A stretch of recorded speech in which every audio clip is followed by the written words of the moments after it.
Bonjour à tout le monde, mais c'est normal aussi qu'il y ait eu quelques frayeurs pour un sujet qui en crée, tout simplement. Hein, voilà. Donc je vais vous parler de la condamnation à mort. D'abord, je voudrais remercier nos hôtes. Au nom de notre association des Amis de Cluny, dont je fais partie, et nous avons la chance d'avoir plusieurs des éminents membres du bureau qui sont présents ici, et du CA aussi, qui nous font le plaisir de venir aussi écouter cette conférence, alors que certains ont déjà lu depuis assez longtemps, il faut bien le dire, le livre que j'ai commis là-dessus. Donc je leur ai dit, mais c'est pas la peine, vous savez tout. Non, donc ce qui est quand même très gentil. Et je veux bien, mais là, je vais avoir du mal à tout faire à la fois. Voilà, mais ça va aller. Oui, ne vous inquiétez pas. Donc, nous partons d'une idée simple. Après les remerciements. Une idée simple. C'est que vous avez dans la tête un Moyen-Âge sanguinaire, j'en discutais encore avec quelques-uns en bas devant l'exposition, un Moyen-Âge sanguinaire, littérairement marqué par François Villon, dont je vous rappelle ce qu'on appelle la ballade des pendus, c'est-à-dire l'épitaphe, frères humains qui après nous vivez, n'ayez les cœurs contre nous endurcis, car si pitié de nous pauvres avez, Dieu en aura plutôt de vous merci. Vous nous voyez si attachés 5-6, quant à la chair, que trop avons nourri, elle est piéça, dévorée et pourrie. Et nous les os, devenons cendre et poudre. De notre mal, personne ne s'en rit, mais priez Dieu que tous nous veuillent absoudre. Tous les mots de cette ballade comptent, vous allez les voir, je le démontrerai, j'espère. Donc vous avez dans la tête un gibet avec des os qui s'entrechoquent, éventuellement quelques corbeaux ou quelques chiens, et c'est l'image que vous avez en particulier, donc du point de vue des souvenirs littéraires. Du point de vue de la... Si ça veut marcher, ça sera bien. Voilà. Donc du point de vue de l'iconographie, vous avez aussi une image terrifiante qui est ici celle de Salomon rendant la justice, et j'ai choisi celle-là parce que Salomon, vous le voyez, est sacré, il porte la couronne fermée qui est en quelque sorte celle de l'empereur, hein, et immédiatement après avoir eu cette couronne, donc le sacre lui donne le pouvoir de châtier les coupables. Et alors là, c'est une débauche de châtiment entre la décapitation, les corps qui giclent au deuxième plan, et au fond, une succession de gibets à l'infini du paysage. C'est quand même, pour le moins, une justice rigoureuse. Donc, image rigoureuse d'un Salomon rendant la justice et, en le regardant, ne faisant que condamner à mort. Vertu qui lui a été donnée, pouvoir qui lui a été donné par le sacre. Cette image est confortée par le fameux gibet de Montfaucon, peint ici par Fouquet, sur lequel je reviendrai dans l'iconographie qui suit, qu'on isole toujours dans cette enluminure, issue des grandes chroniques de France. Donc avec Fouquet, on est, on va dire, vers 1450-1460, et on a un gibet magnifique qui fait que tous les chroniqueurs et tous les historiens sont repartis de ce gibet, à 16 piliers, dit-on, pour décrire le gibet de Montfaucon. L'ennui, c'est que c'est contemporain, effectivement, de Villon, grosso modo, hein, cette représentation, et qu'au moment où elle est faite, le gibet de Montfaucon est plutôt en ruine. On a construit celui de Montigny parce que il était dans un très sale état. Donc vous avez là une image parfaitement, idéalisée, liée au pouvoir royal, dont vous voyez d'ailleurs, avec la Bastille et puis les tours qui sont derrière, une représentation, tout simplement, idéalisée du pouvoir royal de juger. Alors je vous signale pour ceux que ça intéresse qu'il y a un excellent article de Pierre Prétout sur Criminocorpus, sur le gibet de Montfaucon, qui est un de mes anciens élèves, Pierre Prétout, qui démontre ça parfaitement, beaucoup mieux, mais je ne peux pas m'étendre évidemment là-dessus, mais sachez que vous avez là une représentation idéalisée du gibet de Montfaucon, qui était probablement pas exactement de cette façon, de toute façon. Image de la justice rigoureuse, confortée par le développement du droit romain, à partir du XIIe siècle, et vous avez ici une iconographie des Institutes, donc dans des ouvrages commandés par Justinien, mais ça pourrait tout aussi bien être une illustration du Code ou des digestes, c'est la même chose. Et vous voyez là l'empereur avec la couronne fermée, hein, c'est pas le roi là, hein, c'est l'empereur, et il fait pendre immédiatement un personnage dont vous voyez que la petite taille montre son infériorité, nous y reviendrons, hein, une petite taille, et il y a le sergent qui bien sûr est là, présent, et fait le lien entre l'empereur et le supplicié, d'ailleurs il le montre, vous voyez, il fait le lien comme si vous voulez, les sergents, il y avait une police redoutable qui s'occupe effectivement d'emmener les criminels au gibet. Et tout cela devant témoins, j'insiste là-dessus, les deux personnes qui sont là sont des témoins. Si vous aviez, alors, donc ça c'est le droit romain, dont le développement se fait à partir du XIIe siècle, et à partir du Midi, et qui se propage avec une vitesse uniformément accélérée, et les historiens actuellement sont parfaitement convaincus que le droit romain est très employé déjà au nord du royaume, dès le XIIe siècle. Mais parallèlement, dans le nord du royaume, aussi d'ailleurs dans le Midi, dans certaines villes, on a un droit coutumier, lequel n'est pas rédigé, lequel n'est rédigé qu'au XIIIe siècle par des particuliers, comme par exemple Philippe de Beaumanoir, les coutumes de Beauvaisis, là on est en 1274 à peu près, 1275, qui rédige les coutumes de Beauvaisis. Auparavant, on avait eu le conseil à un ami, on a d'autres manuscrits qui sont toujours rédigés par des particuliers, qui sont baillis, souvent, des gens de justice, et qui écrivent, conseil à un ami, c'est intéressant le titre hein, de Pierre de Fontaine, on est au milieu du XIIIe siècle. Conseil à un ami, il dit qu'il écrit pour faire plaisir, hein, pour faire plaisir à son ami, pour faire plaisir à des gens de bonne compagnie. Donc on a une rédaction de ces coutumiers, je répète, ça n'est pas officiel. Mais que disent les coutumiers? Si vous les lisez, c'est terrible. Il faut poursuivre le criminel. S'il a commis un vol, il sera pendu. S'il a commis un meurtre, il sera traîné sur une claie et pendu. S'il a commis un crime contre nature, il sera brûlé. S'il a été sorcier ou sorcière, il sera brûlé. S'il a été faux monnayeur, il sera bouilli dans un chaudron.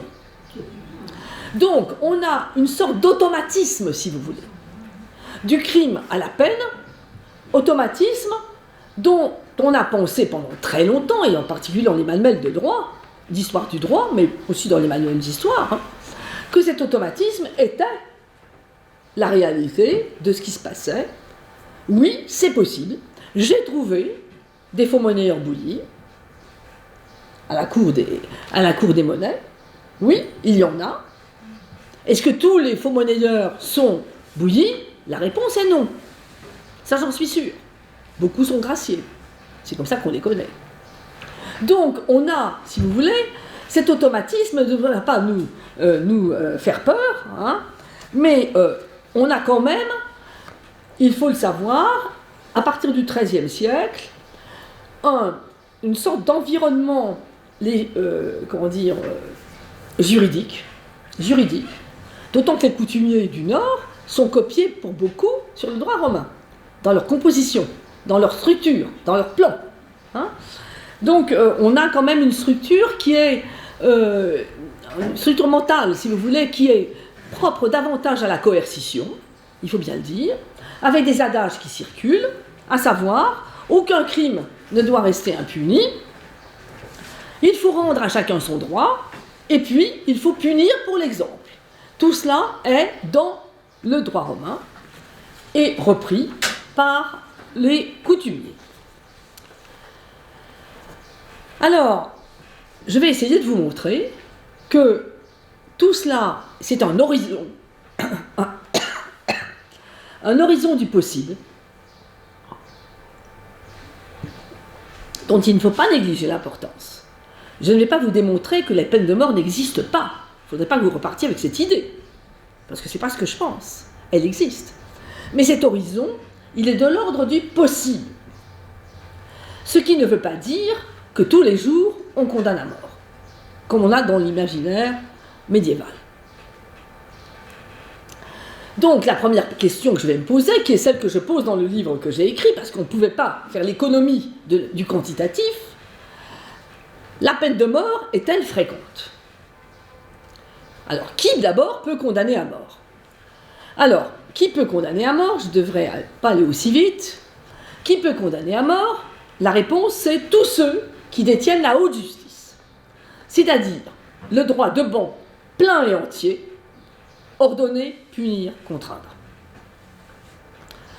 Par conséquent, ce droit de ban, qui est le droit royal par excellence ou impérial, il s'est disloqué, soit par don, soit par usurpation, peu importe, on va aller assez vite, à partir du Xe siècle, 9e, 10e siècle, et un certain nombre de seigneurs ont acquis ce droit de haute justice.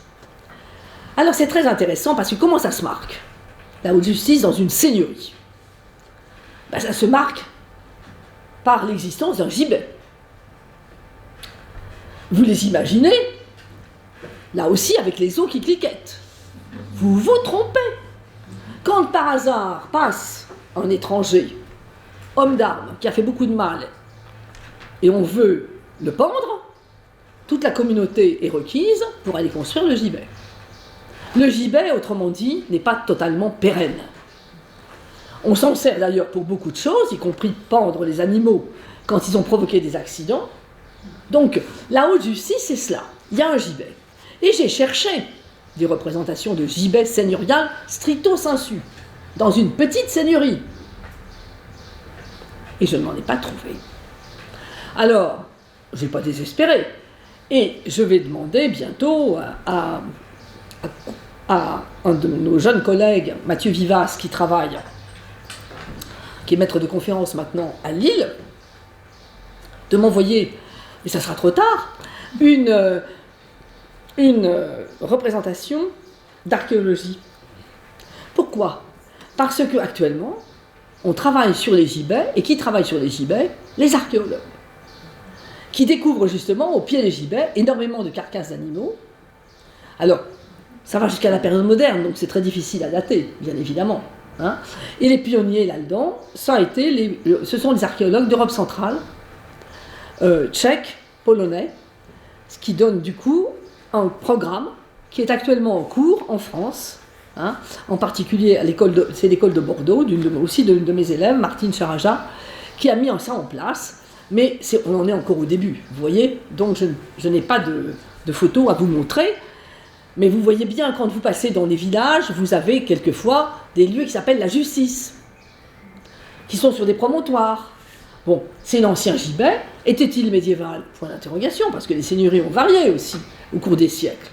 À suivre. Donc c'est un champ d'investigation tout à fait intéressant. Hein. Bon. Alors, donc qui peut condamner à mort? Les seigneurs hauts justiciers. Et parmi ces seigneurs hauts justiciers, il y a les villes.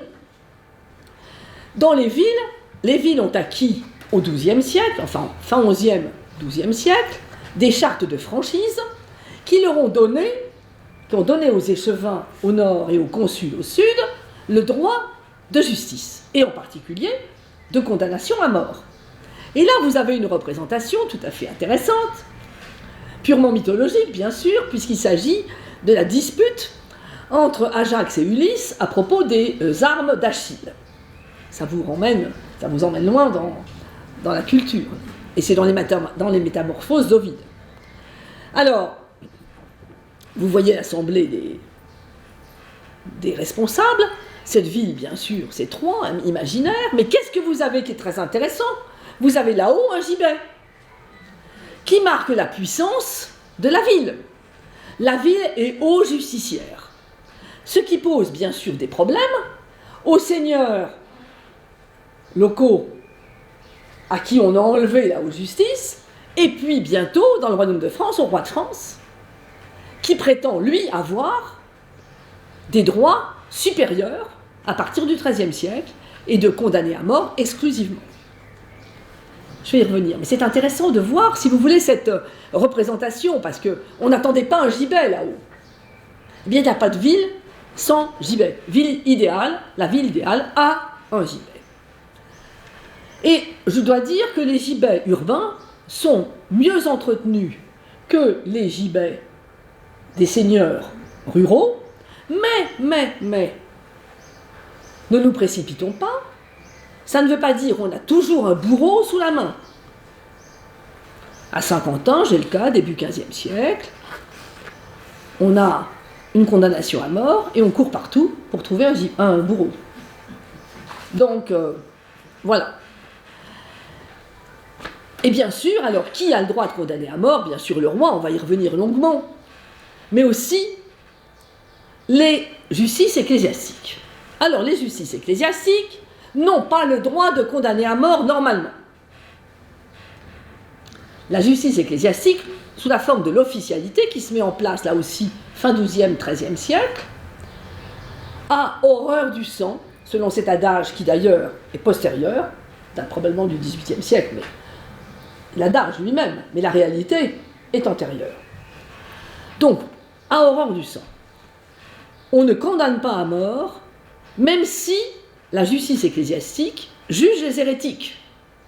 Elle les condamne en principe à la prison perpétuelle. Sauf que, elle fait appel à la justice temporelle, donc à la justice du roi, éventuellement, ou du prince qui est dans la juridiction, et on assiste à ce que vous voyez là, c'est-à-dire le bûcher, sous l'œil.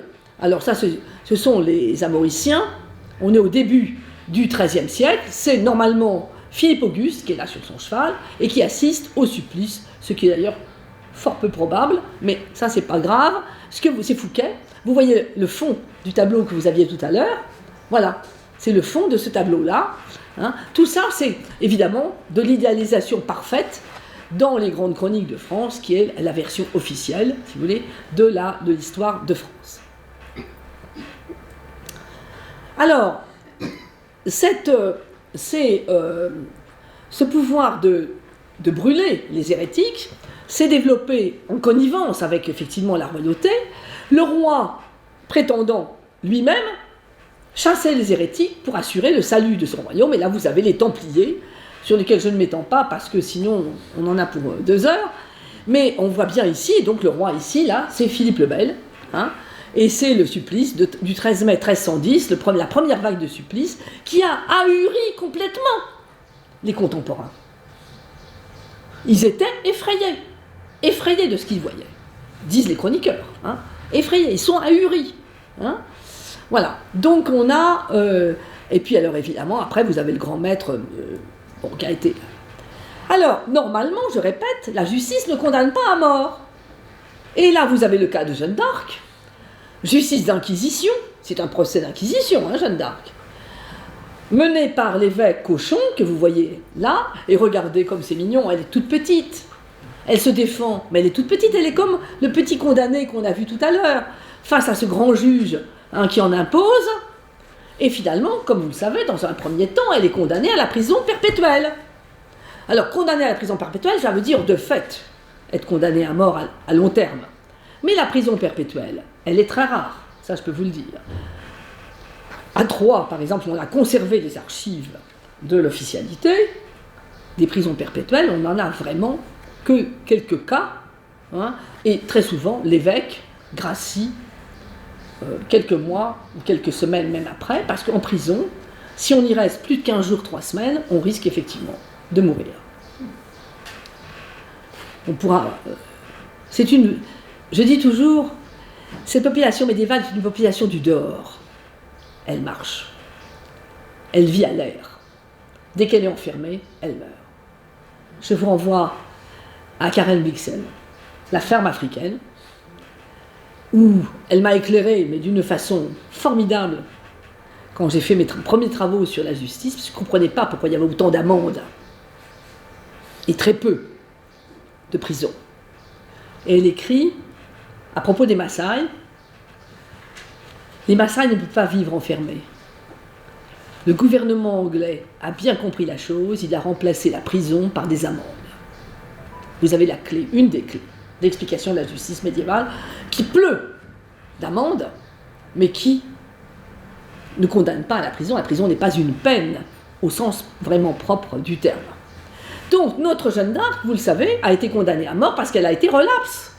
Et que du coup, le tribunal d'inquisition a pu la livrer au bras séculier, qui l'a condamnée immédiatement au bûcher dans les heures qui ont suivi.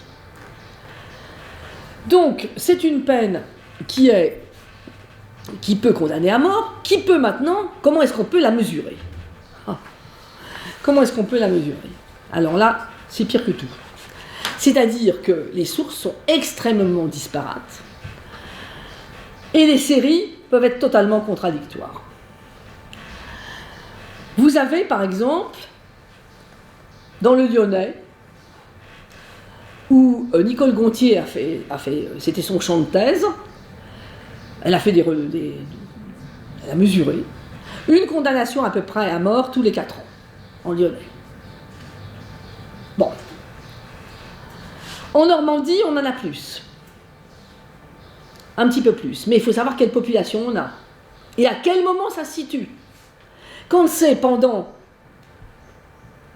le gouvernement anglais, et par conséquent où il y a des rébellions, avec des brigands, entre guillemets, là, vous avez effectivement des condamnations à mort, mais qui sont liées au contexte politique. Ou bien vous avez les prisons du roi, qui prennent tous ces gens-là, ces brigands, et qui les condamnent à mort parce que, effectivement, sinon, ils sont au pain du roi. C'est-à-dire que c'est le roi qui les entretient en prison. Donc on a, si vous voulez, des chiffres qui peuvent varier, puisque si vous prenez le fameux registre du Châtelet sur lequel tout le monde s'est basé, à commencer d'ailleurs par Bronislas Guérémec dans Les Marginaux, vous avez 127 cas, il y a 94 condamnations à mort. Alors là, vous vous dites, attendez, vous vacillez sur vos bases. Vous vous dites, la condamnation à mort, c'est tout le temps, entre 1389 et 1392. Beaucoup.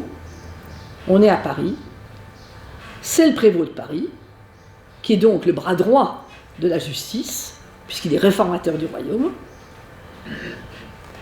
et ce sont essentiellement de grands criminels qu'on a pris dans l'ensemble du royaume, et qui ne sont pas seulement des Parisiens.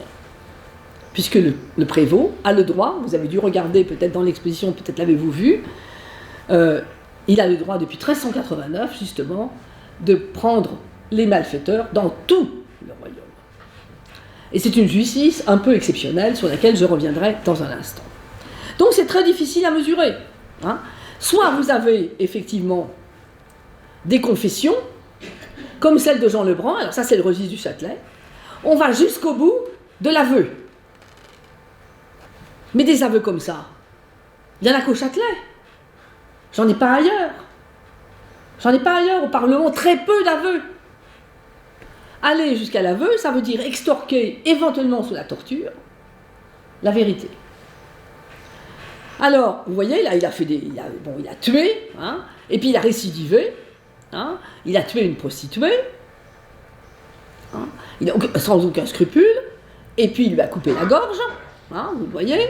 Après, on lui a dit, mais fais-toi une tonsure, parce que comme ça, tu ne seras pas poursuivi, vous retrouvez la justice ecclésiastique, hein, tous les tonsurés clairs n'ont pas à être condamnés à mort, ne peuvent pas être condamnés à mort, la justice est laxiste, disent les juges laïcs. La justice d'église, elle est laxiste. Et elle est négligente aussi. Hein, bon. Donc on a là après il en a tué un autre, voyez, on le fait avouer. On le fait avouer. Et ces séances-là, elles sont très rares. nous avons très peu d'aveux. Très peu d'aveux. Nous avons en revanche quelques écrous, comme celui que j'aime beaucoup, que certains connaissent déjà, parce que je le repasse, celui-là, il est tellement beau. Justement, on est à Notre-Dame, au pied d'un pilier, et on a un mendiant attitré, marié, ayant pignon sur rue, si j'ose dire, puisqu'il habite rue des Sablons, il a une femme, il a une maison, il a un domicile, et il est admis à mendier dans Notre-Dame. Arrive un vilain rognaud d'esprit, valet, servant, demeurant partout, un SDF, qui, en fait, va, l'autre est aveugle, ce que j'ai oublié de dire, va lui donner l'aumône en lui faisant un change de monnaie qui, évidemment, est à l'avantage de celui qui a donné l'aumône, pas de celui qui l'a reçu. Alors, la dame, qui doit compter les choses le soir, s'en est rendu compte, il y a eu récidive, finalement, les sergents sont arrivés, voyez, pour ce que le jour de hier, il lui bailla semblablement, et en ce même lieu, un méreau, et reprit 7 deniers parisis, et pour ce que de se faire, il est coutumier à autre. Donc, voilà un petit malin qui vole les aveugles. Eh bien, que pensez-vous qu'il lui arriva? Regardez la suite. Il a été élargi le 29 avril, c'est-à-dire qu'il il est rentré le 23e jour d'avril en prison, au Châtelet, et il en est ressorti le 29. Et après, plus de traces. Terminé. Donc, très peu de condamnations à mort chez les écroués du Châtelet. Normaux. Ce qui veut dire que le registre dont j'ai parlé précédemment avec les aveux est un registre qu'on appelle un apax. Une démonstration de ce qu'il faut faire pour rendre la justice en cherchant la vérité. Et cette peine de mort, elle continue à nous poursuivre. Ah, oui, non, là il y a une erreur. Alors attendez, pas grave. C'est pas grave. On va le retrouver après. Ne vous inquiétez pas. Donc, on la retrouve aussi fantasmée dans les vies de saints, et en particulier dans la légende dorée. Et j'ai quelque part, mais un peu plus loin, alors on va passer vite, peut-être quand même qu'on va passer vite. Je reviendrai là-dessus, ça c'est une erreur dans le montage, mais c'est pas grave. Alors, elle est où, cette Sainte Apolline, je cherche. Ah, non, c'est pas possible. Mais c'est pas grave, on va y arriver. Je suis pas très inquiète. Elle est dedans. Voilà. Voilà la représentation, si vous voulez, qui fait peur. J'aurais pu vous mettre à côté une scène de torture, c'était la même chose. Vous voyez? Bon. Alors, quand je l'aurai en haute définition, ça sera mieux. Mais pour l'instant, on la prend comme elle est. C'est, là encore, Fouquet. Vous voyez que c'est terrible. Mais si on la lit, il faut la lire à deux vitesses, cette enluminure. D'abord, on est frappé par l'horreur, et puis après, regardez. Il y a un des bourreaux qui défèque devant vous, là. Ah oui. Vous avez le roi qui est présent et qui va lui-même dire ce qu'il faut faire. Ça ne se passe jamais comme ça. Une scène de torture, c'est pas du tout, le roi n'est jamais là. Hein? Bon, et puis vous avez autour cette espèce de théâtre sur le théâtre, hein, qui est autour, c'est parfaitement privé, la torture. Ça a lieu au Châtelet, à l'intérieur des carreaux, hein, et pas en public. Hein. Bon. Donc on a ici une scène parfaitement, très poussée, très exagérée, vous voyez, si bien que finalement, on ne peut même pas y croire. Hein, avec des bourreaux qui ne sont pas des bourreaux ordinaires. Le bourreau ordinaire, il n'est pas habillé comme ça. Hein, tout ce qu'on a écrit sur le bourreau, c'est pas forcément toujours... Alors, on retourne en arrière, voilà. Parce que ça, quand même, il faut quand même faire un petit hommage à Notre-Dame. Bon. Voilà. Bon, alors, donc, en fait, si vous voulez, on a une représentation fantasmé parce que c'est la malmort. La mort du condamné à mort, c'est une mauvaise mort. Une mauvaise mort parce que il reste au gibet, et là, Villon a raison, jusqu'à extinction des eaux, donc il ne sera pas enterré en terre chrétienne. Il n'y a pas de confession en France avant 1397 pour le condamné à mort. En Italie, c'est un peu plus tôt. Et il est, si vous voulez, enterré hors du cimetière, dans des sépultures qui sont des sépultures extraordinaires, au champ, hein, qu'on trouve, que les archéologues peuvent retrouver quand on réussit à l'enterrer. Sinon, il n'est pas enterré. Pour être enterré en terre chrétienne, il faut avoir obtenu une lettre de rémission des successeurs, enfin, ou des conjoints, ce qui arrive d'ailleurs. Il y a c'est à Fontenay-sous-Bois, j'ai une très jolie lettre de rémission pour demandée par l'épouse d'Arnaud le Larron, qui était maire de la commune, qui a dû faire de la petite ville, qui a dû faire pas mal de malversations, et qui a donc été pendu, et elle obtient du roi une lettre de rémission pour aller dépendre le corps et l'enterrer en terre chrétienne. Et elle l'obtient parce que le roi a été baptisé dans cette église. Le roi et la reine ont été baptisés dans cette église. Voilà. Alors, c'est la malmort. C'est une mort de déshonneur, et le déshonneur dans cette société de l'honneur est épouvantable. Si bien qu'on a, par exemple, et ça c'est parmi les rares condamnations à mort du Parlement que je connaisse, puisque pendant 50 ans sur un sondage, j'ai 3 condamnations à mort. Par sondage, j'ai fait deux fois, à des périodes différentes, et sont condamnés à mort 2 nobles d'ailleurs, qui sont tous les 2 responsables de guerre privée, et dont l'un obtient, grâce à sa famille, d'être noyé plutôt que d'être pendu, car le déshonneur est moindre.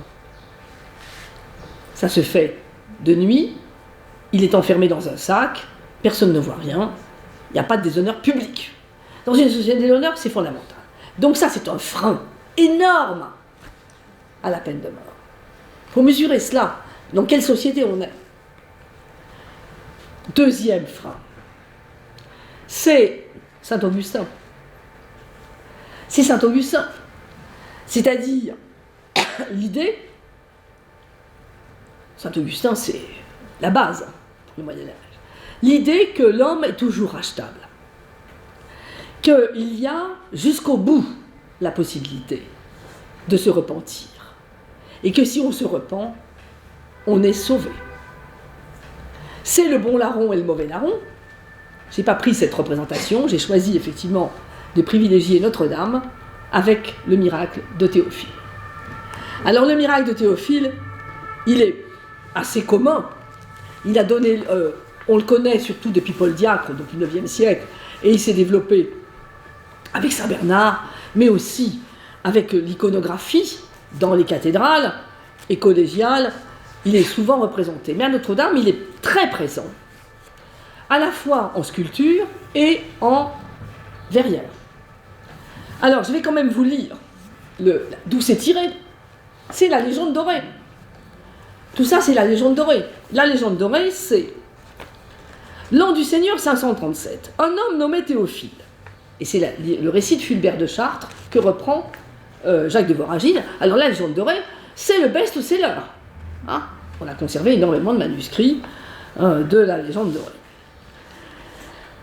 Il administrait en Cilice, c'est-à-dire en Sicile, sous l'évêque dont il était le vidame, donc le diacre, les biens de l'Église avec tant de prudence que tout le peuple proclama digne de l'épiscopat à la mort de son maître. Mais il s'était contenté de son vidame. Il aima mieux qu'un autre fût ordonné à sa place. Cependant, il fut déposé malgré lui de sa charge par le successeur, et tomba dans un si grand désespoir que pour recouvrer sa dignité, il demanda conseil à un juif qui était magicien. Tout y est, hein. La xénophobie médiévale, hein, et la lutte contre la magie. Celui-ci appela donc le diable, qui vint aussitôt, Alors Théophile, par l'ordre du démon, renia le Christ et sa mère, renonça à faire profession de la religion chrétienne, écrivit de son propre sang l'acte de sa renonciation et de son abnégation, le scella ensuite de son sceau, le donna tout scellé au démon et se lia ainsi à son service. Or, le lendemain, par l'artifice du démon, Théophile recouvre les bonnes grâces de l'évêque et est rétabli dans sa dignité. Rentré enfin en lui-même, il gémit beaucoup de son crime et eut recours de tout cœur à la glorieuse Vierge afin qu'elle vînt à son aide. On va voir tout ça sur le. Une fois donc la bienheureuse Marie, dans une vision, lui reprocha son impiété et lui commanda de renoncer au diable. Ensuite, elle lui fit confesser Jésus-Christ, Fils de Dieu, ainsi que tout ce qui est proposé à croire en chrétienté. De cette manière, il recouvra les bonnes grâces de son Fils et les siennes. Pour preuve que son pardon lui avait été octroyé, elle lui apparut une seconde fois.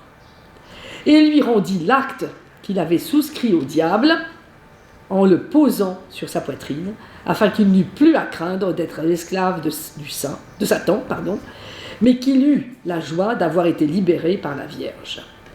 Quand Théophile eut reçu cet acte, il fut rempli de joie, et en présence de l'évêque et de tout le peuple, il rapporta ce qui lui était arrivé.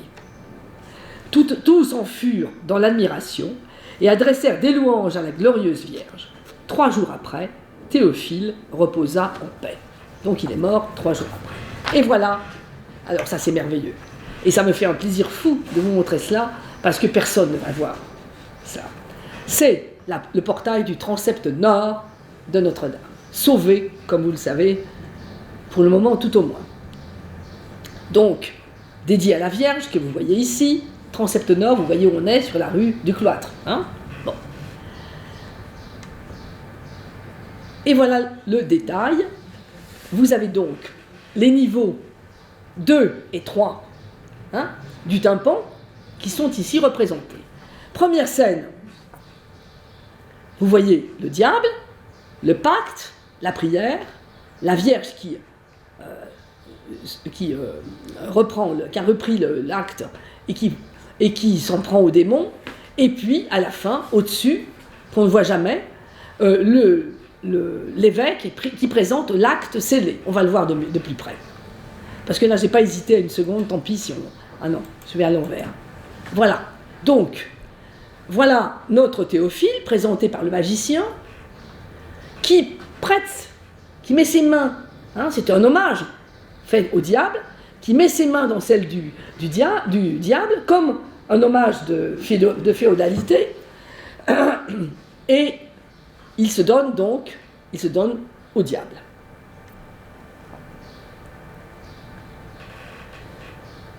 Le diable le rend riche, vous voyez l'argent qui coule, et que notre Théophile peut distribuer, il est devenu riche et puissant.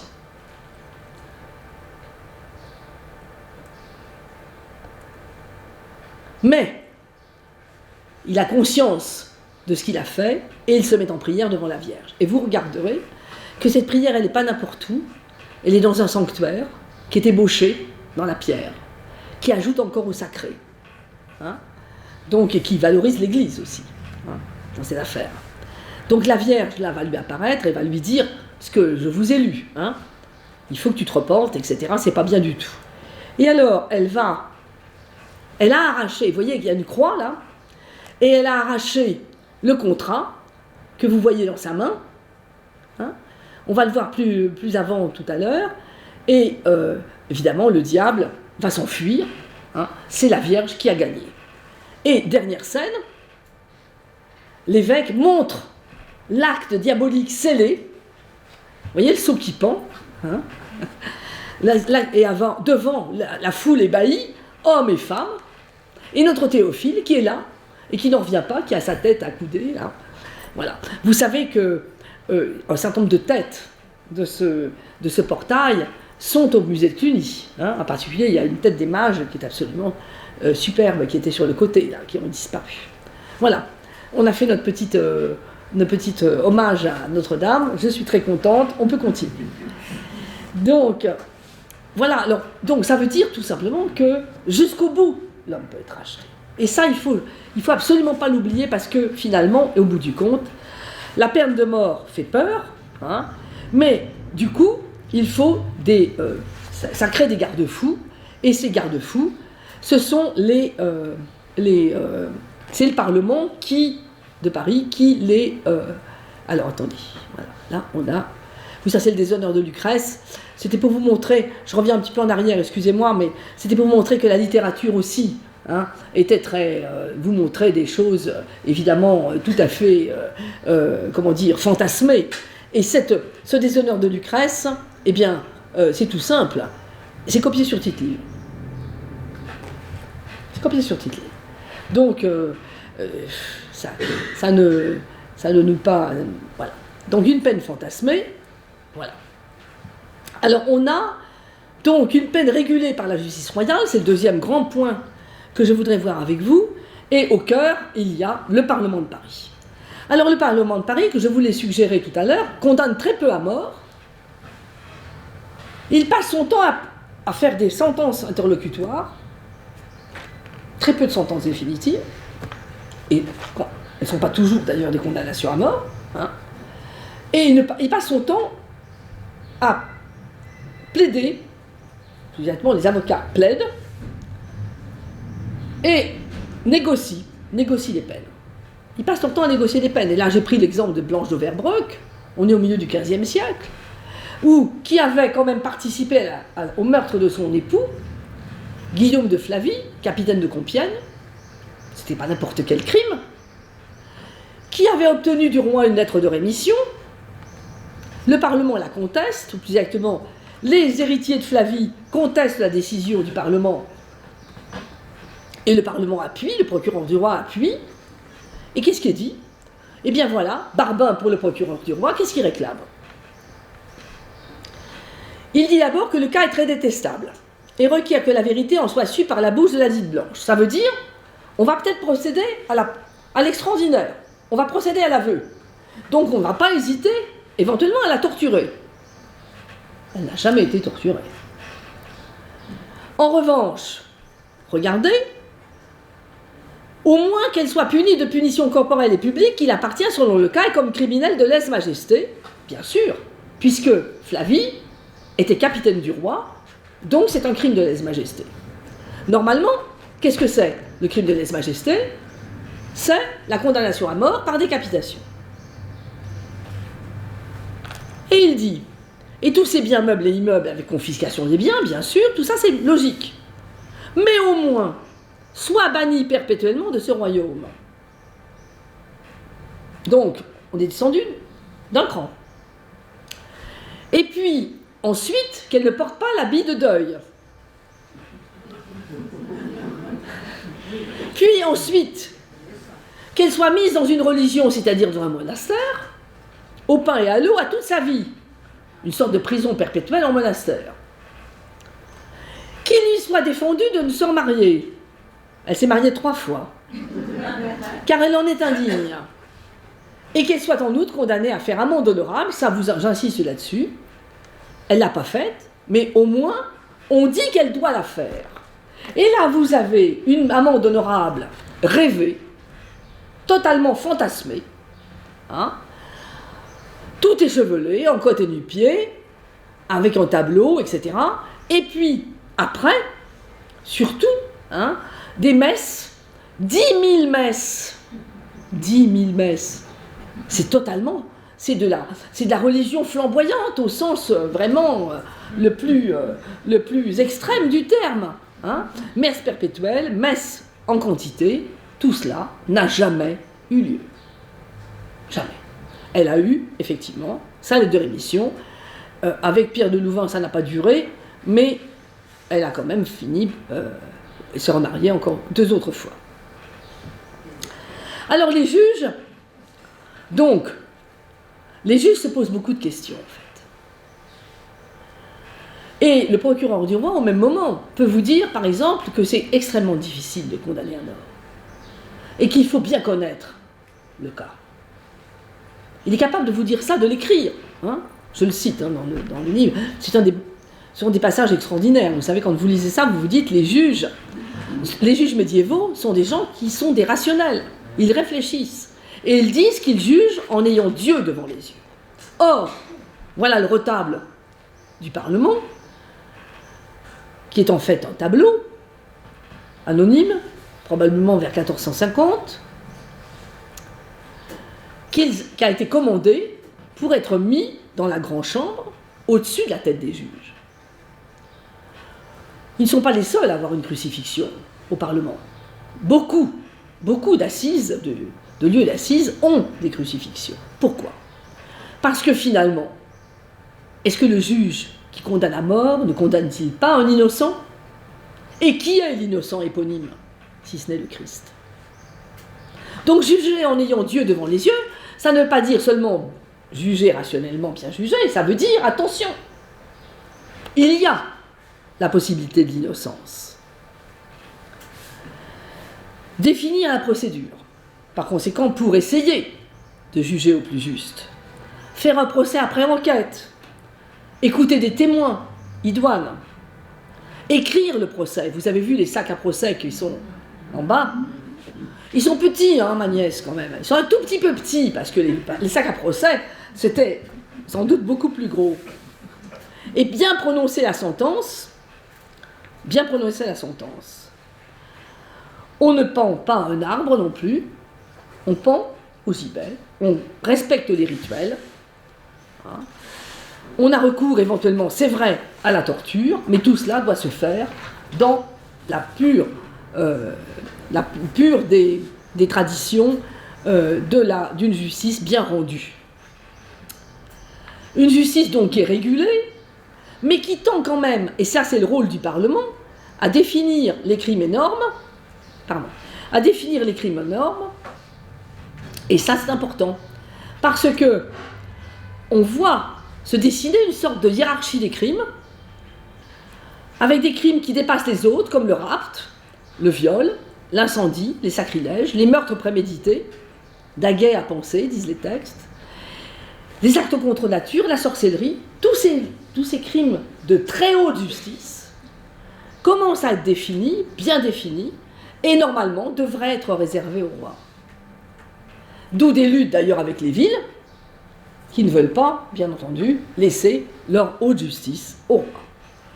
Et puis, il y a quand même quelques sanctions au Parlement, autres, beaucoup de bannissements, des bannissements, et surtout, l'invention de ce que je trouve le plus extraordinaire de tout en matière de judiciaire, qui respecte l'honneur de la société, tout en sanctionnant, c'est l'amende honorable. L'amende honorable qui est, vous le voyez ici, rendue au roi Édouard III par les bourgeois de Calais, c'est pas autre chose qu'une amende honorable qui a été rendue pour la désobéissance de la ville, qui se soumet à Édouard III en 1347. En voilà une autre amende honorable que j'ai prise dans Renaud de Montauban, et vous voyez que celui qui prête l'amende honorable est pieds nus, en chemise, sans chaperon, sans ceinture, à genoux, et que par conséquent, il se rend en quelque sorte, et il crie merci. Et il crie merci. Il crie pardon à celui qui l'a offensé. Et la grande invention du Parlement, que je trouve tout à fait extraordinaire, parce que c'est elle qui fonde la Respublica, c'est de faire crier pardon d'abord au roi, ensuite au juge, et enfin et seulement à la partie lésée. On est passé d'une amende honorable privée à une amende honorable publique, dont vous avez ici une représentation. Elle est dans l'exposition un tout petit peu petite, je trouve, mais parce que c'est fondamental. Là, c'est un épisode qui s'était passé aux Augustins, donc à l'Institut actuel, sur le quai de la Seine, où finalement, il y avait un clerc qui avait été meurtri par les sergents du roi qui étaient rentrés, malgré les interdictions de rentrer dans les lieux d'église.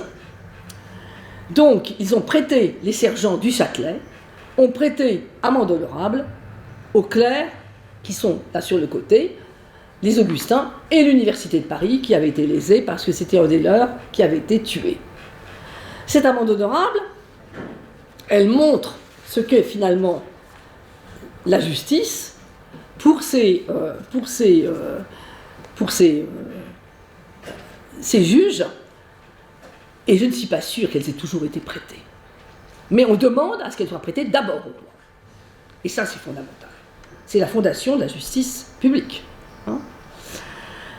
On demande cela, et par conséquent, il ne faut pas confondre tout ce que je viens de vous dire avec des exécutions que nous allons voir maintenant, qui concernent les crimes politiques. Pour les crimes politiques, il y a des justices, pas d'exception, mais ça peut être des justices d'exception, avec des commissions spéciales qui, cette fois, condamnent à mort par décapitation. Et là c'est vraiment sanglant. Alors là, on a une pendaison, c'est celle d'Enguerrand de Marigny qui est sur le livre que j'ai fait, que j'ai commis. On est en 1315, officier du roi. Vous voyez qu'il a les poignets coupés comme traître. Il a été donc mutilé avant d'être pendu. Hein. Et puis, vous avez les décapitations qui commencent à partir des années 1340, là on est en 1343. Avec la guerre de Cent Ans, il y a beaucoup de traîtrises. Guerre de Bretagne aussi, ça c'est le cas, ici, avec Clisson. Mais collusion avec les Anglais. Et à partir de 1340, on a effectivement des sanctions pour les crimes politiques qui sont des sanctions spectaculaires. Alors là, on peut parler d'éclat des supplices. Oui, mais pas pour les autres. Vous voyez ? Et ce qui est d'autant plus intéressant, c'est que ce sont des nobles. Or, les nobles étaient très souvent pardonnés parce qu'ils appartiennent, si vous voulez, d'une certaine façon, à la protection royale. Hein ? Là, alors, on est sous le règne de Philippe VI, premier des Valois. On dit toujours que c'est un crétin, mais pas du tout, pas du tout.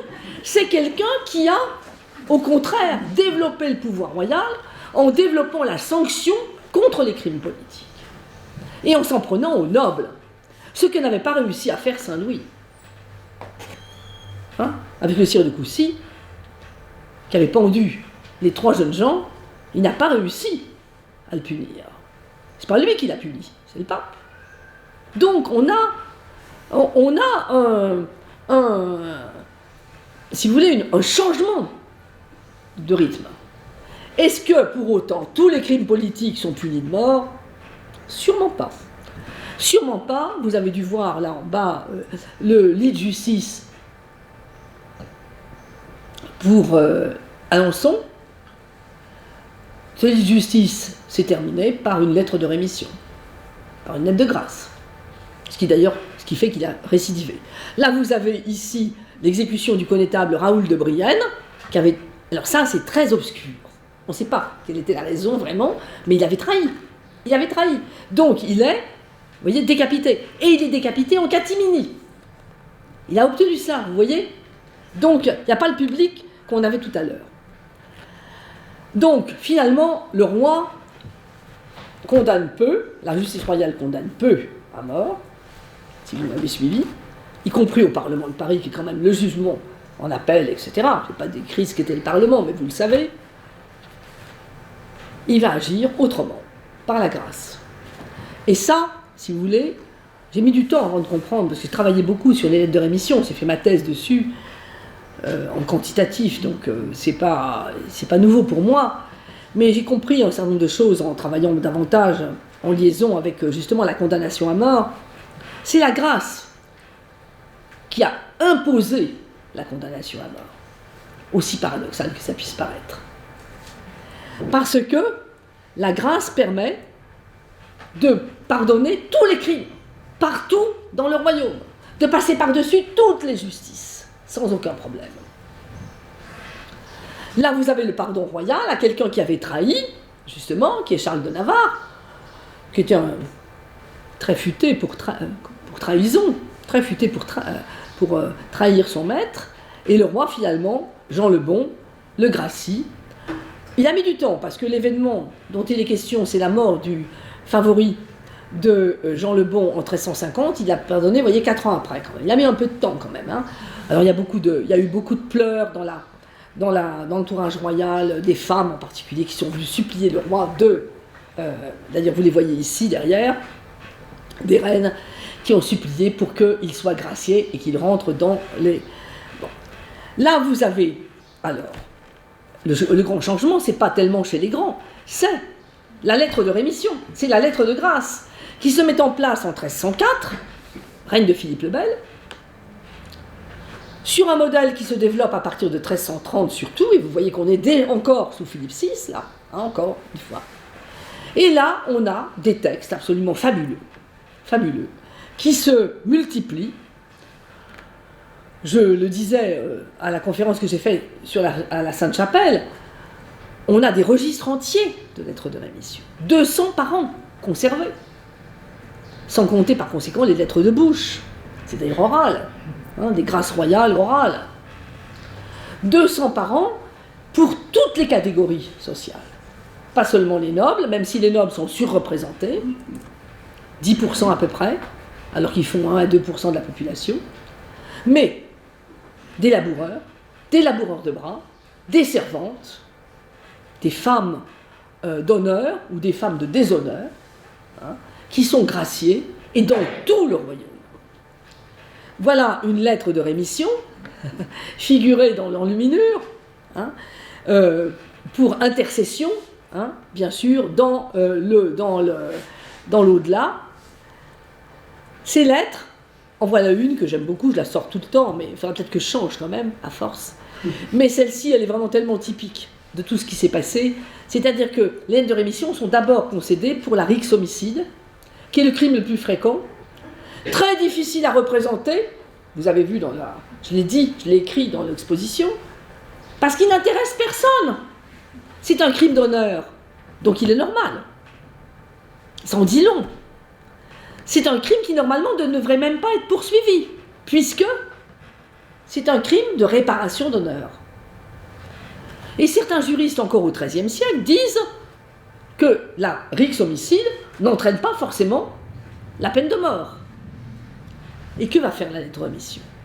Elle va, alors ça c'est assez formidable, parce qu'elle va montrer que dans un cas de rixe homicide, eh bien il faut quand même craindre la peine de mort. Et que par conséquent, on ne s'en tire que si on a une lettre de rémission.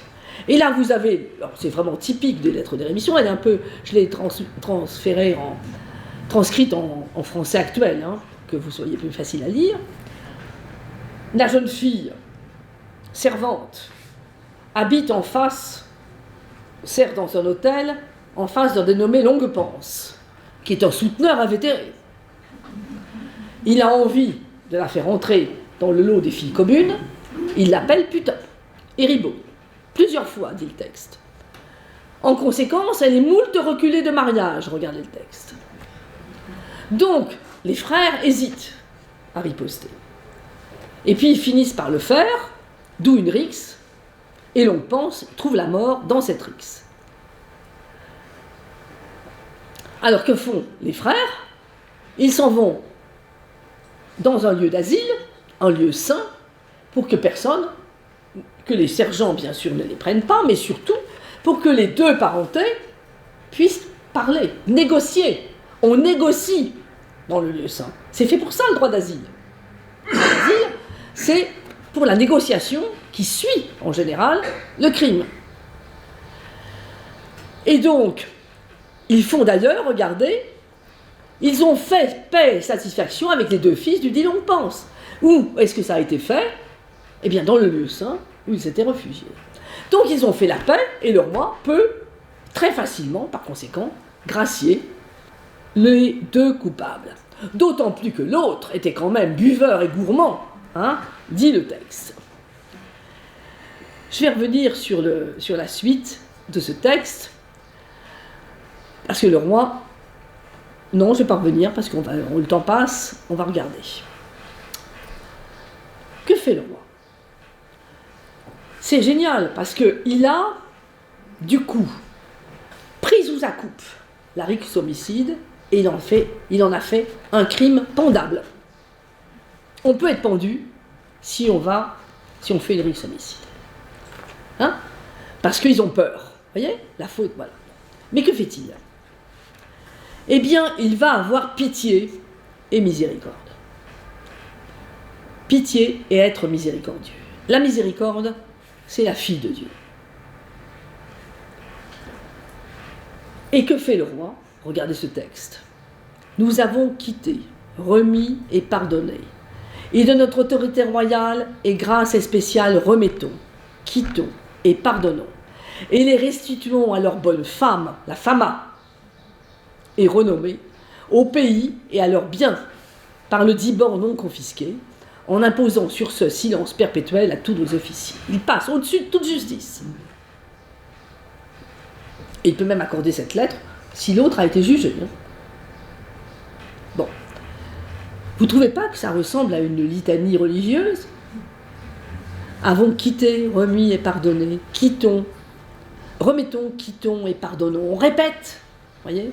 Il y a un rythme liturgique dans ces lettres qui fait que, effectivement, le roi agit au nom de la miséricorde, fille de Dieu.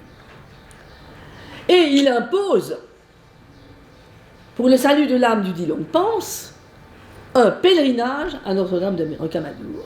Une peine liturgique. Il agit comme un clerc. Hein? Il agit comme un clerc, et c'est donc pour lui, si vous voulez, un moyen de montrer qu'il est, en quelque sorte, comme l'ange libérant Saint-Pierre des liens de la prison. Le voilà, dans le détail du Parlement, du retable de tout à l'heure, ce roi qui est à la fois Saint-Louis et Charles VII, en face de Saint-Jean-Baptiste qui porte l'agneau de Dieu, et qui justement efface les péchés du monde. Donc, qui remet, qui pardonne, qui est celui qui exerce la miséricorde de Dieu sur terre. C'est un pouvoir colossal qui est acquis. Pouvoir colossal qui dure jusqu'à la Révolution française.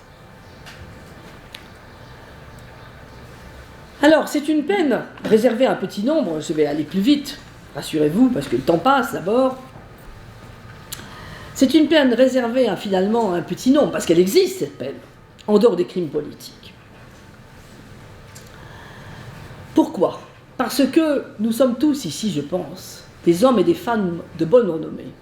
Nous n'avons aucune chance, à l'époque médiévale, d'être pendus. Si vous êtes de bonne renommée, comme le dit le texte, regardez. Je reviens sur la lettre, là. Attendu aussi que Isseux, Girard et Lamban ont toujours été bons et simples laboureurs, de bonne renommée et honnête conversation, sans être repris d'aucun vilain cas, et que le dit fin a toujours été homme buveur, gourmand et ivrogne, etc. Lui, il est de mauvaise renommée. Eux, ils sont de bonne renommée. Donc, ils peuvent être sauvés. La bonne renommée, c'est ce qui vous sauve de la peine de mort. Deuxième façon d'être sauvé de la peine de mort. La présence du public. La présence du public qui est à la fois votre protection ou votre condamnation. Le public, dans le rituel de pendaison, est appelé par le crieur, vous le voyez ici, dans les coutumes de Toulouse, qui en amène un autre derrière, ça c'est... Vous voyez, les coutumiers, bon, on a l'impression que ça défile, bon. Eh bien, le public, il doit être là. Il doit être là parce que c'est lui qui décide, finalement. Qui accepte ou non la peine de mort de celui qui passe. Surtout dans des pays où on connaît quand même, on se connaît, c'est dans des pays de connaissance. C'est moins vrai dans les villes. Dans les grandes villes. Et par conséquent, le public, jusqu'au bout, peut crier au miracle. En disant que la corde était pourrie, que oui, j'ai trouvé ça. L'échelle était trop courte, ou bien une jeune fille, donc à l'extrême, peut venir demander le condamné en mariage. Il y a, si vous voulez, c'est pour ça que c'est si important le rituel de la peine de mort. Parce qu'il faut passer toujours par la même route le même lieu, la même rue, de façon à ce que le public soit rameuté. Et vous avez vu que dans l'exposition, il y a un moment où on crie clergie, clergie. C'est une histoire vraie. Je pense et je dis toujours que l'homme devait être très beau, ou très riche. La geôlière s'est laissée séduire et il lui a dit: quand tu seras arrivé à cet endroit-là, sur la route, tu y aura beaucoup de monde qui va être là. Et là, tu crieras clergie, clergie. Ce qu'il a fait. Et ça a raté. Ça nous vaut quand même une description formidable, quoi, qui est le fait que, effectivement, donc clergie, parce qu'il avait une fausse tonsure, tout simplement, il s'était fait tonsurer. Donc, le public est très important. C'est pour ça que je dis toujours que la peine de mort au Moyen-Âge, c'est une fille du lynchage. Il faut que le public soit d'accord avec le juge. Vous voyez ? Il faut que le public soit d'accord avec le juge. Et dans le cas que je citais tout à l'heure de ce gibet qu'on construit à la dernière minute, la communauté a été appelée par le Seigneur. Ils sont venus parce que finalement c'était, pour construire le gibet, parce que c'était un homme d'armes qui avait fait certainement des prédations, qui avait fait des pâtis, donc pris de l'argent certainement, ou du bétail. Et tout le monde était d'accord pour effectivement le mener à mort. Donc on a si vous voulez, une présence du public qui est quand même importante, plus importante qu'on ne pourrait le supposer, à un moment où la justice finalement se sépare, justement, est rendue par des professionnels. Et enfin, un dernier point, il faut être déclaré inutile au monde. Alors, dans les inutiles au monde, il y a ceux qui sont des boucs émissaires. Les Juifs, les lépreux, et là vous avez un exemple de lépreux brûlés vifs en 1321. C'est vrai aussi avec la peste noire. En 1348, on a des preuves de lynchage. C'est du lynchage, c'est pas autre chose. Donc des boucs émissaires dans un Moyen-Âge qui est effectivement extrêmement xénophobe et sélectif. Et puis vous avez tous ceux que les textes appellent infâmes, incorrigibles, comme ce Jean Lebrun qu'on a vu tout à l'heure, au début. Incorrigibles, ça veut dire qu'ils ont récidivé. Incorrigible, le mot est emprunté au droit canonique. Ils sont incorrigibles, donc on ne peut pas les sauver. Dans la société, dit Aristote, une société politique par définition, il y a tous ceux qui sont enserrés dans la société.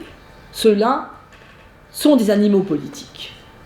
Commentant Aristote, au XIVe siècle, un théologien, Niccolorème, grand théologien, commente Aristote et dit, commente ce passage, et il dit voilà, dans la société, effectivement, tous les hommes sont des animaux politiques, sauf deux catégories.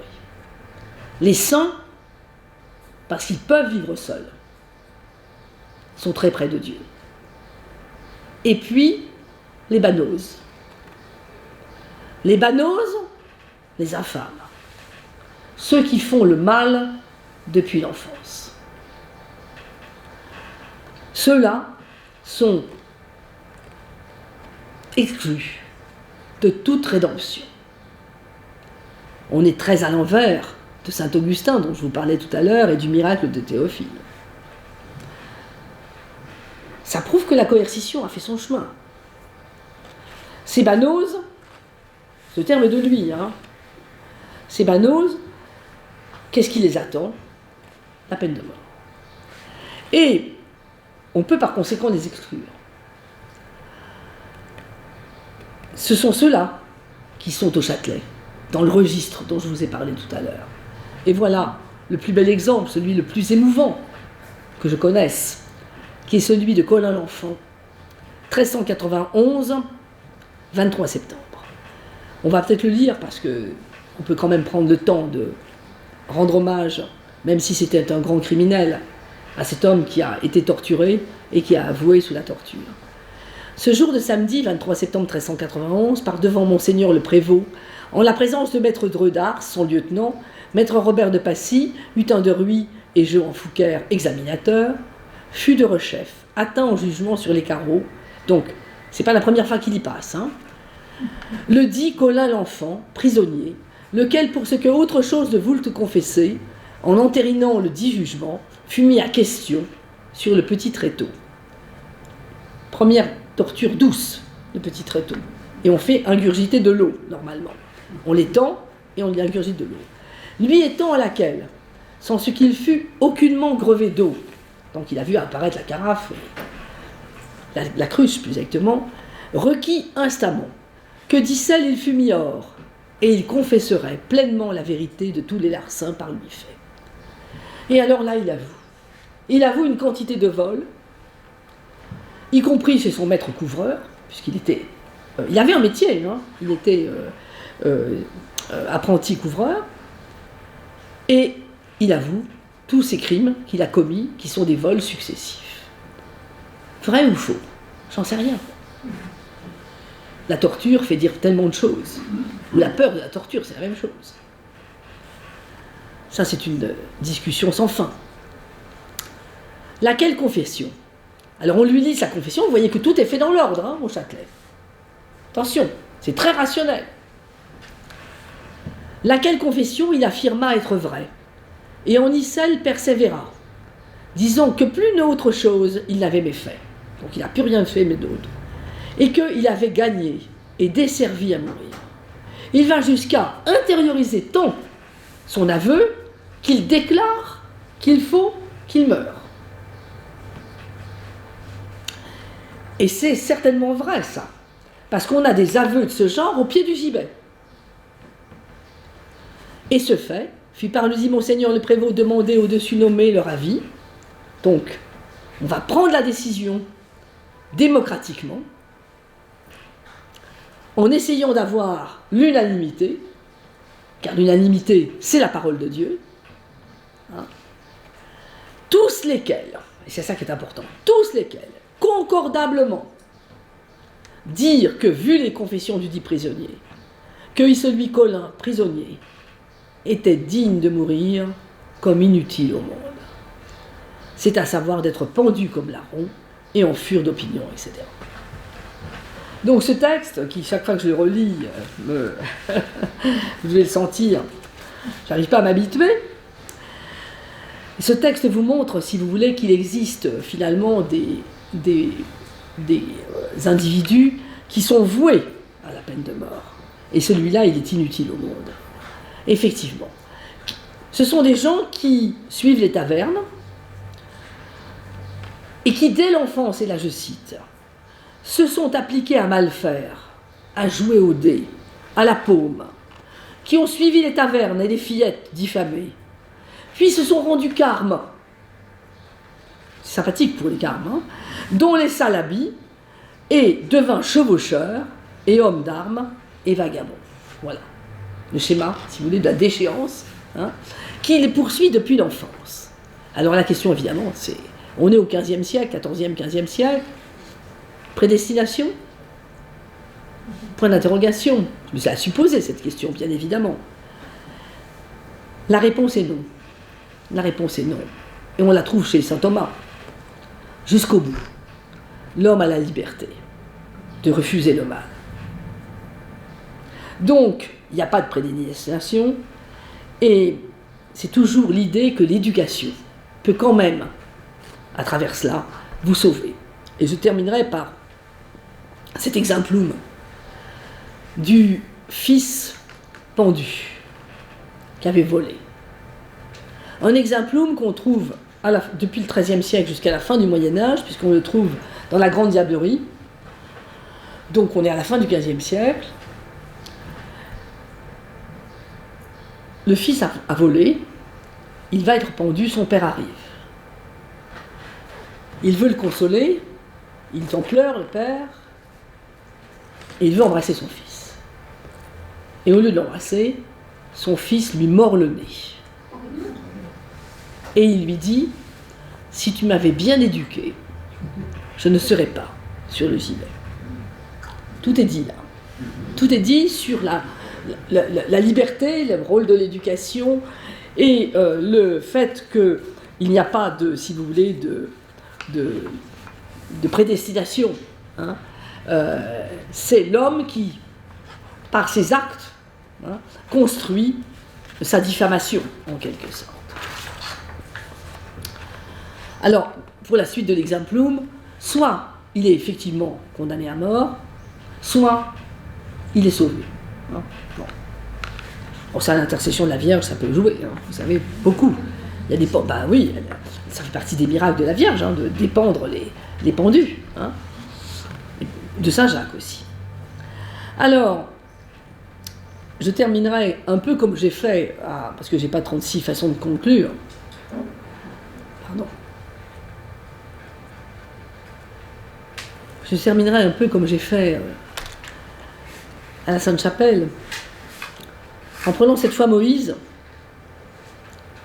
qui est l'image de la colère royale, du juge qui applique la rigueur de justice.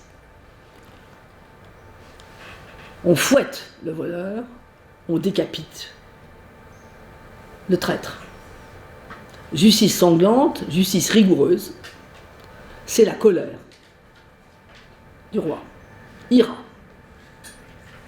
Et puis, à l'opposé,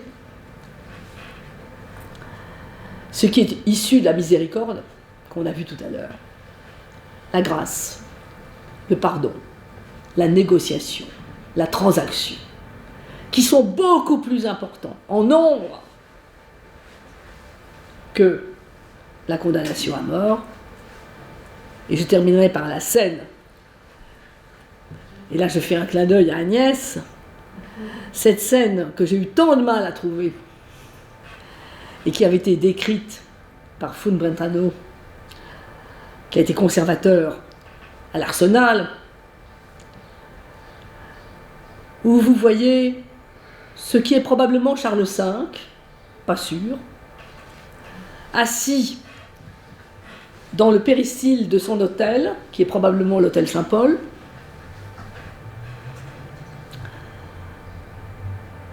au premier plan, deux individus se disputent.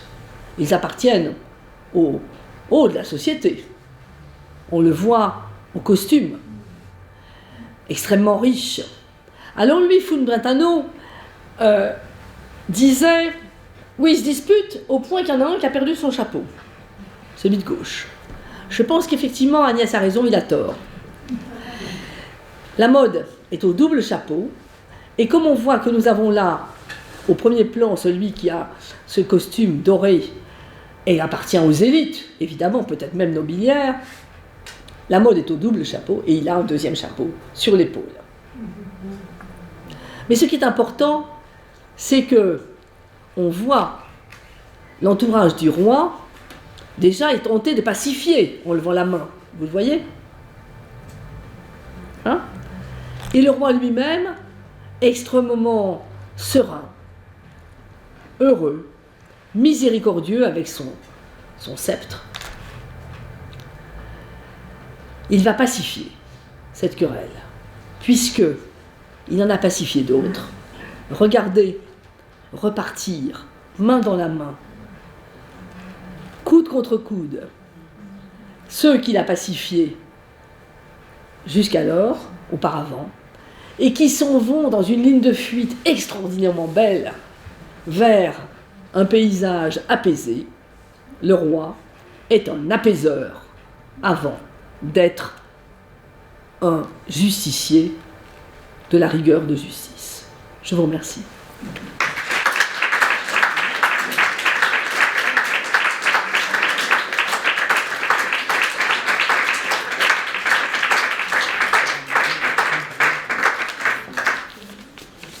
J'attends vos questions. Oui, on a encore quelques minutes. C'est Vous aviez des questions peut-être avec Madame Bovard? Vous voulez échanger avec elle, peut-être? Oui, monsieur. Peut-être prendre le micro. Oui, oui, bien sûr. Ah, pardon. Oui, oui. J'aurais deux petites questions. La première, c'est sur ces hommes qui, pour préserver leur renommée, choisissent de mourir, d'être exécutés en catimini. Pourquoi ne tentent-ils pas le jugement du peuple? Est-ce que c'est parce que ce sont des personnages qui appartiennent à l'élite, d'après ce que vous nous avez montré, et qu'ils craignent que le peuple, du fait de leur position, soit mal disposé envers eux? Ça, c'est la première question. Et la deuxième question, c'est sur cette phrase « digne de mourir car inutile au monde ». C'est une cruauté extraordinaire. Inutile au monde, je veux dire, c'est... Mais en même temps, elle est contrebalancée par la première partie de la proposition, qui est digne de mourir, qui est quand même quelque chose, qui est une sorte d'anoblissement. Je veux dire, qu'on pourrait condamner à mort, ça serait assez négatif, mais digne de mourir, est-ce que c'est une sorte d'élévation à leur mauvaise situation? Non, je vais répondre tout de suite à la deuxième question. Non, je ne pense pas. Ça veut dire, je parle sous contrôle, là, justement, peut-être de Judith qui pourra m'aider, mais digne de, ça veut dire qui doit, d'une certaine façon, mourir. La notion de dignité n'entre pas dans cette considération. Hein. Ça veut dire que, il aurait pu dire, il est digne d'être... ça correspond à sa situation, ça correspond à sa condition de criminel. Je ne sais pas si je me fais bien comprendre. La dignitas, là, il n'y a pas de dignitas au sens cicéronien. Ce n'est pas une dignitas au sens cicéronien, c'est tout simplement la traduction de « il doit mourir ». C'est-à-dire qu'il a fait tellement de méfaits que sa situation le conduit à être condamné à mort. Voilà ce que ça veut dire. Je pense qu'il faut le prendre au ras de la définition de il doit, vous voyez, digne, devoir. Alors, la première question, vous pouvez me la reformuler parce qu'elle est compliquée. C'est les personnages haut placés choisissent de mourir en catimini. Oui, plus, bien sûr, oui. Or, s'ils avaient fait appel au peuple, avaient-ils une petite chance d'être sauvés? Non. Alors, ça dépend du crime.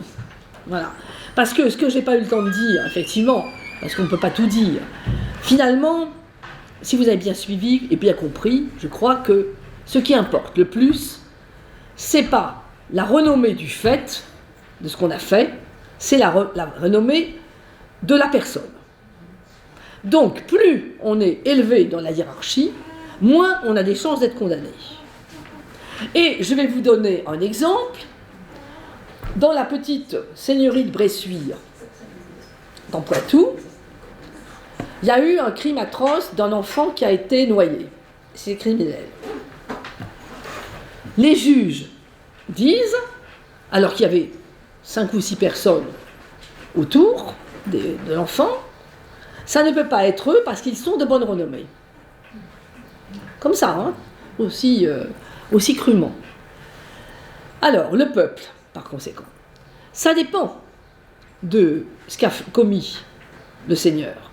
J'ai l'exemple d'un viol d'une fillette de 10 ans dans un champ par le seigneur du lieu, qui passait à cheval, qui a vu la fillette et qui s'en est emparé.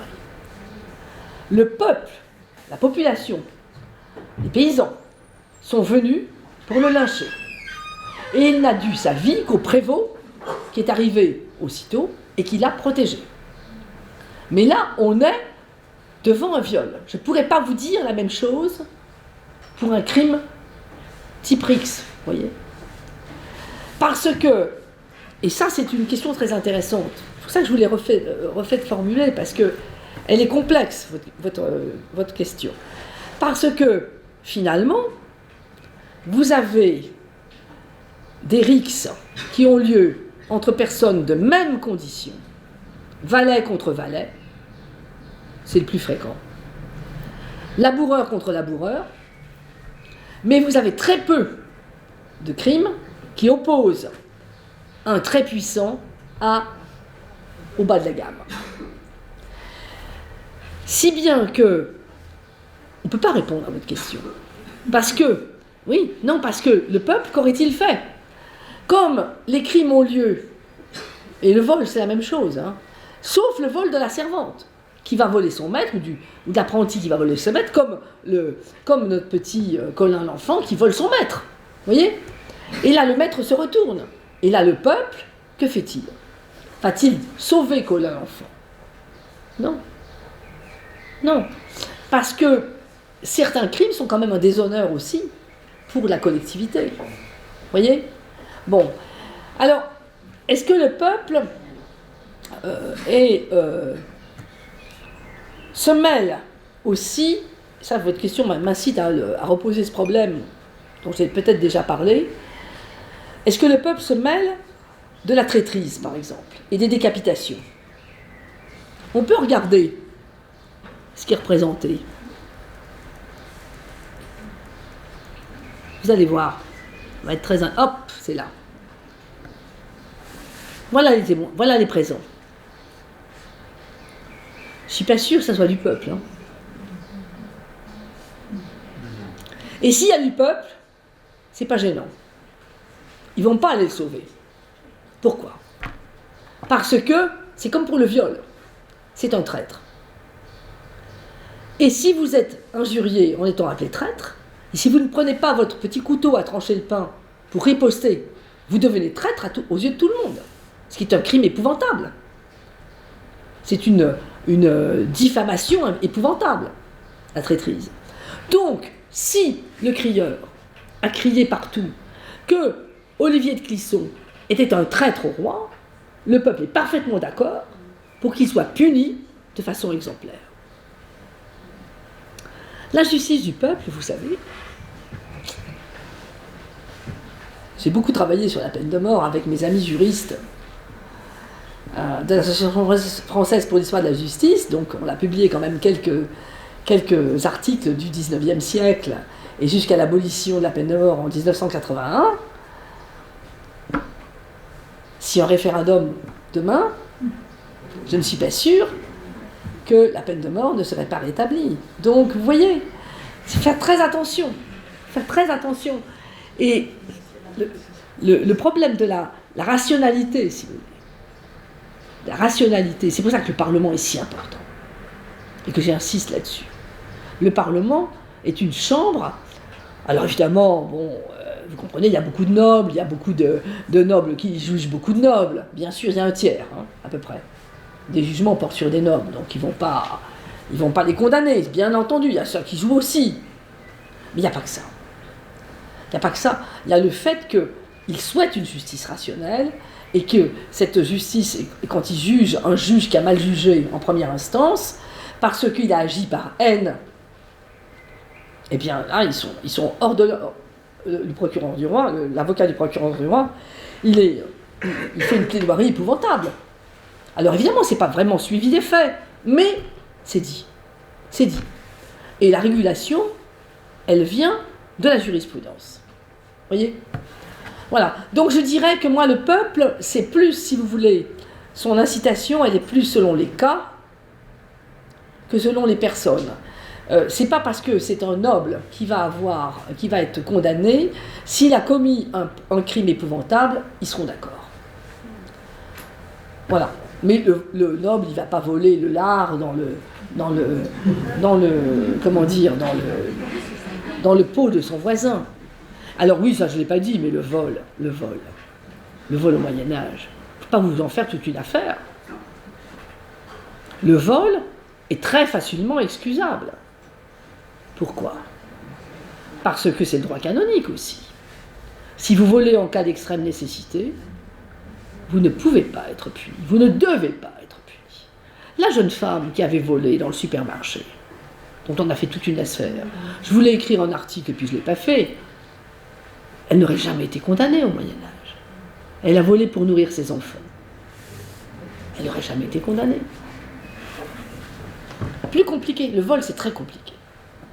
très compliqué. Alors il y a des voleurs qui sont condamnés à mort, la preuve, vous l'avez vu. Hein, mais ce sont des récidivistes, ils ont volé leur maître, et puis on est dans une série de cas exemplaires au Châtelet, dont je répète que ce registre, pour vous montrer un peu le travail des chercheurs, ce registre, il m'a posé des problèmes terribles quand j'étais toute petite. Maintenant, il ne m'en pose plus.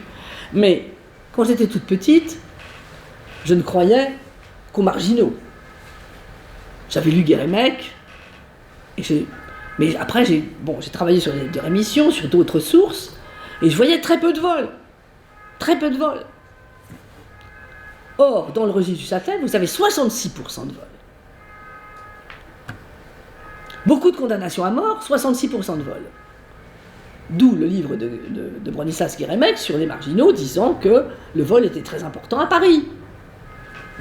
Mais il m'a pardonné, hein, parce qu'avant de mourir, il m'avait dit, Claude, en m'embrassant très fort, il m'a dit, Claude, vous travaillez vraiment si bien. Avant d'avoir été absoute par Guérémec, je me posais beaucoup de questions. Vous vous rendez compte, quand vous commencez dans une recherche, vous avez exactement l'inverse écrit de ce que vous trouvez. Comment vous faites? Alors, je suis allée à l'École nationale des Chartes. J'ai rencontré le grand spécialiste d'histoire du droit de l'époque, Jordan Angot, et je lui ai dit, voilà, je ne sais pas si vous l'avez eu encore comme professeur, bien sûr, grand spécialiste de l'histoire du droit, je lui ai dit, voilà ce qui m'arrive. Il m'a dit, Claude, écoutez, ce registre, moi, il me pose aussi quelques problèmes, je trouve quand même que c'est pas normal, vous devriez aller voir l'original. Toujours aller voir les originaux, il faut toujours retourner au texte, toujours. Et pourtant, il est publié, hein. Je suis donc allé aux Archives nationales et j'ai obtenu, parce qu'il est au musée, le droit de voir ce registre. Et je me suis aperçu qu'il y avait une table des matières qui n'avait pas été publiée par dans la publication du volume, dans l'édition du volume. Pardon, du Paysagier. Bon. Cette table des matières m'a tout expliqué. D'abord, j'ai fait regarder par des spécialistes si c'était bien les filigranes qui correspondaient, etc. Tout colle. C'est de la même époque, cette table des matières. Elle rassemble les cas selon l'équivalence entre le mode d'exécution et le cas criminel. Et là, j'ai compris. Je me suis dit, alors voilà, bien sûr, c'est une démonstration de ce qu'il faut faire en matière de justice. Et du coup, j'ai regardé de plus près qui était le prévôt de Paris de l'époque, Jean de Folleville, un homme qui appartenait au cercle des Marmousets, c'est-à-dire des réformateurs de l'entourage de Charles VI, juste avant qu'il devienne fou, 1389, 1392. 1392, c'est la folie du Mans. Donc c'est le moment où il reprend en main le gouvernement avec les Marmousets et où est dictée cette ordonnance dont j'ai parlé sur le pouvoir du prévôt. La justice devient un phénomène politique. Et il faut juger les traîtres, et il faut évacuer les malfaiteurs, et il faut, par conséquent, montrer que le pouvoir du roi repose sur la rigueur de justice. On est, si vous voulez, dans l'exercice de Salomon, qu'on a vu, ou de Moïse. Voyez ? Ce qui n'empêche pas parallèlement, et c'est ça qui est très important, des lettres de remission en pagaille entre 1389 et 1392. Et le prévôt lui-même, d'ailleurs, en donne. Hein. Vous voyez ? Donc on a ce pouvoir biface. Il ne faudrait pas voir la justice du roi comme une justice de rigueur, y compris d'ailleurs dans les bailliages et sénéchaussées. C'est une justice où on pratique à la fois ira et gratia. Et le peuple a adopté très vite, et ça c'est pour moi un problème d'interprétation, il a adopté très vite la justice royale, par le biais de la grâce. Et pour terminer, parce que je ne vais pas vous retenir plus longtemps et raconter mes petites histoires, mais il y a quand même quelque chose qui doit vous interpeller, comme on dit maintenant. Là encore, retournons à Bressuire. Justice seigneuriale. On a un registre parfait pour le XVe siècle. Il y a 3 condamnations à mort par le juge seigneurial sur un siècle. Et puis alors, il y en avait un qui avait tué sa femme. Là, il avait vraiment mis tous les juges de son côté. Et puis après, c'était 2 hommes d'armes qui passaient. Donc voilà. Donc c'était vrai. Autrement dit, pratiquement personne de la communauté. On est bien d'accord. Cette thèse, bon, sera malheureusement pas publiée, je pense. Et quand elle a eu fini de soutenir, Muriel Bonneau, que je cite dans mon livre, je lui ai dit, vous devriez, Muriel, regarder dans les lettres de rémission du roi de France, parallèlement, sur la région de Bressuire. C'est publié en plus, dans les archives du Poitou. Elle m'a renvoyé un mail 6 mois plus tard, ou 1 an après, en me disant, vous aviez raison, il y a 14 lettres de rémission. Quel était l'intérêt de Rix-homicide, 12 sur 14, Rix-homicide. Quel était l'intérêt des habitants de la seigneurie de Bressuire d'aller demander une lettre de rémission au roi de France? Alors, je n'ai pas épuisé la question. Je crois que personne ne l'épuisera. Mais, tant mieux si quelqu'un l'épuise. Premièrement, la justice seigneuriale est une justice de négociation. Très longue, de palabres, coûteuse. C'est coûteux, les palabres. C'est pas résolu. Compliqué. La vengeance est toujours possible. Quand on s'adresse au roi de France, on va beaucoup plus vite. Les lettres de rémission sont prises entre 6 mois et 1 an. Elles coûtent de l'argent, mais certainement moins cher que les transactions. Transactions, ça peut être très cher. Et puis, il y a le dernier volet, insondable, qui est qu'on reçoit du roi de France un don. Qu'est-ce que ça représente pour un homme du XVe siècle, habitant la seigneurie de Bressuire, de recevoir un don du roi de France sous la forme d'une lettre de rémission, comme ce qu'on a vu tout à l'heure avec Guillaume de Digulville. Je ne sais pas si je l'ai retrouvée, évidemment. Non, enfin, vous l'avez peut-être dans la tête. Non, c'est là, voilà. Qu'est-ce que ça représente d'avoir ce papier dans les mains? Un don du roi qui vous élève dans la société sans doute, qui fait que vous devenez le sujet du roi qui surplombe le Seigneur, et qui fait que vous avez une garantie d'être remis à votre fama, vous vous souvenez le texte, à vos biens non confisqués. Vous retrouvez votre fama et vos biens non confisqués. Or, la fama, ça n'a l'air de rien, c'est à la fois une renommée sociologique et une renommée juridique que seul le roi peut accorder parce qu'il a pris ce pouvoir à l'empereur et au pape, au roi de France.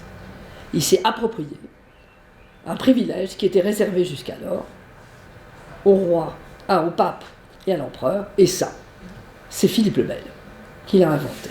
Roi, empereur, en son royaume. Voilà.